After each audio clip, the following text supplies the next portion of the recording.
Hello everyone, সকলোকে মোৰ চেনেলৰ অন্য এটি ধুনীয়া ব্লগলৈ স্বাগতম জনাইছো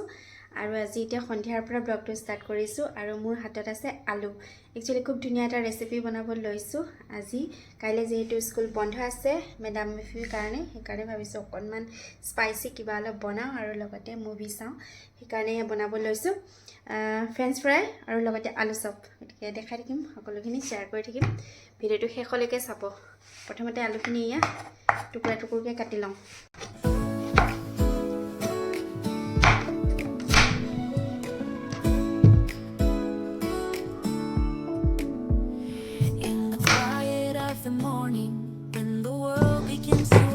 প্ৰথমতে আলুখিনি দীঘল দীঘলকৈ ফ্ৰেঞ্চ ফ্ৰাই যেনেকৈ বনায় তেনেদৰে কাটি লৈছোঁ তাৰপাছতে অকণমান পানীত নিমখ অকণমান দি 5 মিনিট সময় বইল কৰিছোঁ তাৰপিছত এখন চাফা কাপোৰত গোটেইখিনি খুব ধুনীয়াকৈ শুকুৱাইছোঁ তাৰপিছত আৰু একদম ইজি প্ৰচেছ ইয়াতে কৰ্ণফ্ল'ৰ কেইটামান দি এনেদৰে অকণমান ওপৰতল কৰি দিছোঁ আৰু একদম গৰম গৰম তেলত দি দিছোঁ আৰু লগতে এয়া আলু চপ কেইটামানো দি দিছোঁ খাবলৈ বহুত বেছি ভাল লাগিব বুলি ভাবি লগতে আলু কেইটামানো বইল কৰি এয়া বেচনত ডুবাই ডুবাই পুৰা গৰম গৰম আলু চপ ফ্ৰেঞ্চ ফ্ৰাইজ আৰু চাহ আৰু লগতে অকণমান সস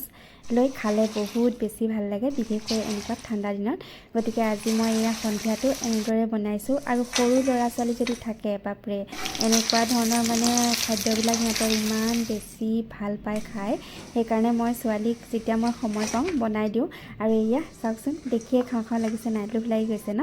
আৰু আমি ছোৱালী আৰু মই খুব ধুনীয়াকৈ টিভি চাই চাই পুৰা এনজয় কৰি আছোঁ যিহেতু কাইলৈ সানডে গতিকে একদম মানে একো খৰধৰ নাই লৰালৰি নাই একদম মজাকে পুৰা দুইজনী বহি লৈ খাই আছোঁ We lose ourselves in the rhythm divine underneath the sky painted with dreams we're chasing the echoes of silent screams caught in the spell of the cosmic night where fantasies bloom in the pale moonlight we'll let go of all that we know and dance in the stardust gentle flow dancing in the stardust we'll weightless আৰু Sunday breakfast খুব ধুনীয়াকৈ খালোঁ আলু পৰঠা আৰু dry ফ্ৰুটছেৰে আৰু এতিয়া চাওকচোন এয়া একদম ৰঙা ৰঙা পকা পকা মিঠা বগৰী ইমানেই বেছি সোৱাদ নহয় বগৰীখিনি কি ক'ম আৰু আজি 2-3 দিন ধৰি মানে মোৰ কিচেনত একদম আমুলমুলাই আছে কিচেনৰ পৰা আহিবলৈ মন নাযায় কাৰ কাৰ বগৰীৰ গোন্ধ প্ৰিয় বাৰু ইমান ভাল লাগে ন পকা বগৰী যদি ৰুমত থাকে নহয় কোঠাটো একদম ইমান ধুনীয়া মানে গোন্ধাই থাকে বহুত বেছি ভাল লাগে সেয়া চাওকচোন একদম পুৰা পকা আৰু ইমান মিঠা সেইকাৰণে ভাবিছোঁ আজি বগৰী দি মাছ বনাওঁ খুব টেষ্টি হোৱাকৈ ওপৰতে শাক আছিলে শাকখিনি উঠাই আনিলোঁ তাৰপিছতে এয়া মাছ 2 পিচ দি বনাইছোঁ কাৰণ ছোৱালীয়ে জোলৰ মাছ বৰ বেছি ভাল নাপায় খাই সেইটো কাৰণে তাইৰ কাৰণে ফ্ৰাই কৰি ৰাখিছোঁ আৰু এইফালে বগৰী দিয়া মাছ আৰু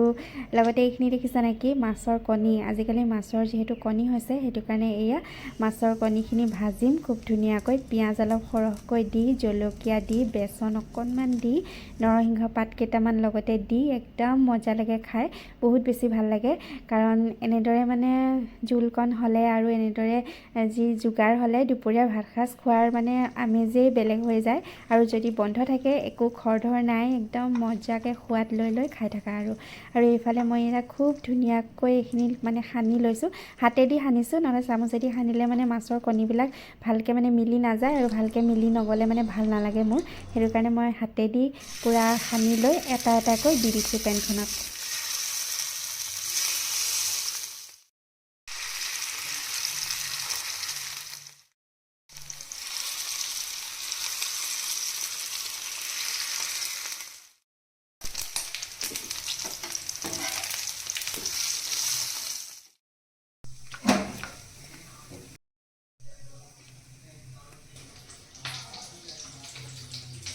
আৰু এইফালে আমাৰ দুপৰীয়া ভাত সাজ ৰেডি হৈ গ'ল আৰু এইটো ছিজনত যদি আপোনালোকে বগৰী টেঙা দি মাছ খোৱা নাই তেতিয়াহ'লে ডেফিনেটলি মিছ কৰিছে এবাৰ খাই চাব ইমানেই বেছি সোৱাদ এতিয়া খাই বৈ পুৰা আজৰি আৰু এফালে যাওঁ একদম বহুত ডাঙৰ এটা কামত আৰু কি কামত যাম আপোনালোকক পিছত গম পাব অলপ দিনৰ পিছতে গম পাবই কি কৰিব লৈছোঁ বা কিবা এটা কামত এইকেইদিন বহুত বেছি ব্যস্ত হৈ আছোঁ সেইটো কাৰণে এতিয়া যাওঁ আৰু ব্লগটো শেষলৈকে চোৱাৰ বাবে অশেষ ধন্যবাদ আৰু যিসকলে এতিয়ালৈকে সাবস্ক্ৰাইব কৰা নাই চেনেলটো সাবস্ক্ৰাইব কৰি থ'ব তেতিয়া মই বনোৱা ব্লগবিলাক ধুনীয়াকৈ এনজয় কৰি থাকিব পাৰিব আৰু যদি ভাল লাগে লাইক এটা কৰি দিব আৰু যিটো কাষতে থকা বেল আইকন তাত হিট কৰি থ'ব, তেতিয়া মানে মই বনোৱা ভিডিঅ'বিলাকৰ ন'টিফিকেশ্যনছ আহি যাব আৰু লগতে তেতিয়ালৈ আপোনালোকে সোনকালে চাব পাৰিব। তেতিয়াহ'লে টাটা বাই বাই, অতি সোনকালে অন্য এটা ধুনীয়া ব্লগত লগ পাম। Bye bye.